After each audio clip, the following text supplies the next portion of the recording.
when it comes to saving, just set up that standing order to your separate savings account and let it run. This is ridiculous. Why am I pinning this moment that I want on waiting for somebody else or something to happen? If I ask myself the question, what is it I need right now? It's actually connection, because I'm feeling a bit lonely or bored. So I'd never thought of it in terms of a double dopamine hit. I think I get a triple one, and I've used... Oh, you beat me here. He's getting something we're not getting. It is a competition.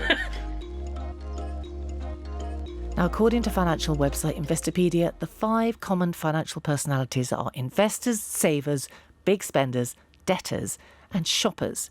Now, you might identify with one or two of those, but what does that mean for your finances? And is it possible to train ourselves to manage our money better? We've got 3 guests with us today to discuss that. Personal finance expert and founder of Mr. MoneyJar, Timi Merriman-Johnson, is here. Hi, Timi. Hiya.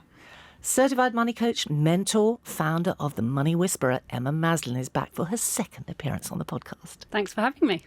And lastly, PensionBee's own head of content, Brooke Day, a self-confessed shopper. Hi, Brooke. Hi. Now, look, before we start, the usual disclaimer, please do remember anything discussed on this podcast should not be regarded as financial advice, and when investing, your capital is at risk. A shopper might be somebody who's looking for bargains. Yes. You know, they're not necessarily spending big, but shopping gives them something. Where I was saying about the extrinsic validation for a shopper, it's much more about that dopamine hit that Brooke was talking about. So with dopamine, we're looking for a reward. It's the chemical in our brain that says, I want the reward, and when I get that, I feel something. And it's really addictive. So it's the act of shopping, the behaviour that is important for the shopper. For the big spender, it's much more about The level. the others around it and how they feel about the external. So I'd never thought of it in terms of a double dopamine hit. I think I get a triple one, and I've used... Oh, you beat me here. He's getting something we're not getting. It is a competition. And now I'm going to go back to that. I'm going to be an investor. And I've used it to pattern interrupt myself, because I have gotten into those feedback loops of, like, the newsletter comes in, it's a sale, you click on it, you go in. The first dopamine I get is actually adding to basket. So Really? The pattern interrupt I've developed for myself is what I call the digital window shop. If I know I don't want to spend money, I'll sometimes go onto a website, browse as if I'm going to buy, put it into my basket, and then just not buy it.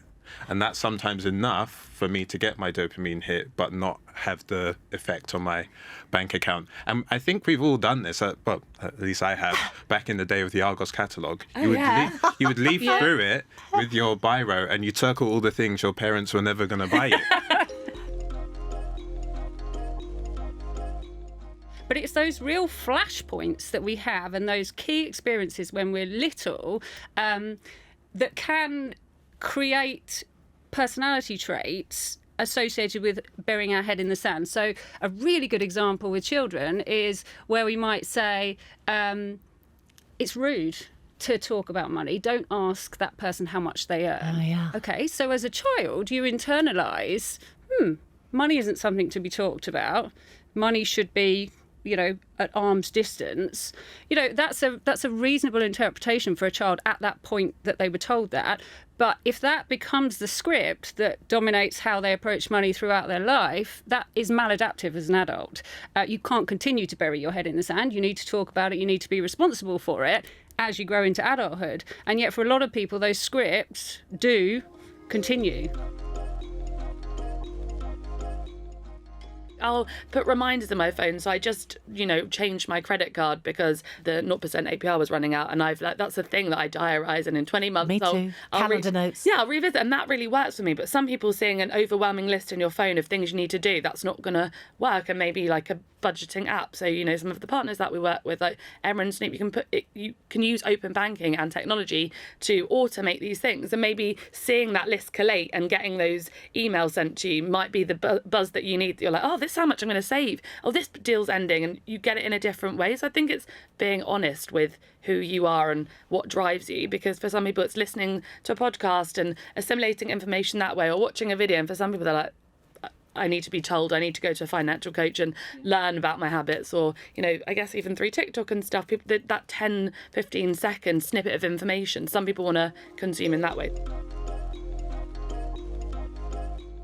The way that I've been able to get over the nervous system point is automation. When it comes to saving, just set up that standing order to your separate savings account and let it run. So it's not a decision. It just happens. It just happens, or just after payday, set that up. When it comes to budgeting, using budgeting software, which just automatically categorizes your spending, and just reviewing it and checking it. I do that every week because I don't think that we are naturally wired to understand money all that well anyway. So I like relying on tools and things outside of me, systems that can help me make good decisions. My biggest tip to people who want that hit, to try and flip it and understand what it is that they're trying to get in that moment. Right. So for the person, and I'll use myself as an example. I'm listening actively. I'm like, right, Nisha, what am I going to take away from this? When you are in the moment, the question to ask yourself is, what is it that I need right now? Yeah. What is it that I need right now? When you delve into that, for a lot of people, it might be, I'm sitting on the sofa on a Friday night. I'll use myself as an example. My husband watches a lot of football. I'm not interested in football. I'll flick onto Instagram, loads of adverts, right? If I ask myself the question, what is it I need right now? It's actually connection, because I'm feeling a bit lonely or bored, right? Asking that question is so valuable, because actually I can say, if it's connection I need, I can pick up the phone to a friend, have a conversation, and that will give me that emotional hit that I need, so that I don't feel lonely anymore. I don't need to shop, because that isn't going to give me what I actually need in this moment. So asking yourself that question is so, so valuable. I think for me, I definitely see myself in the shopper archetype, but maybe more so in the past. I try to give myself permission to shop, but I try to buy things that will last. So what sort of things would you buy? Things that last are high quality clothing and items, things that improve your health, memories and skills. These are things which, when you part with your money, will stay with you potentially forever. And so I'll use the cost per use metric, for example. So actually a £200 pair of headphones that you use every single day and helps you to focus when you're in the library and when you're working and stuff might be a better buy for you than 10 cheap pairs over a longer time period that break after 6 months. So I use cost per use a lot. So when I buy stuff, it's not that buying stuff is bad. It's just that if it lasts me, then I know I'm making a good investment in that item.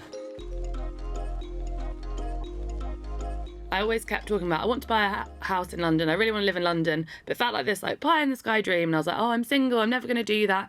And I was just sort of kicking the can and the responsibility down the line. Like, oh, when I meet someone, that's when I'll take this goal seriously and I'll start saving. And I remember just one day having a word with myself, being like, this is ridiculous. Why am I pinning this moment that I want on waiting for somebody else or something to happen that may or may never happen? And then I went and opened a Help to Buy ISA, and I started to seriously take saving seriously, and I had this end goal in mind that I was going to achieve, and that knowing what I was saving for and that I was the one responsible for that really empowered me to make it happen.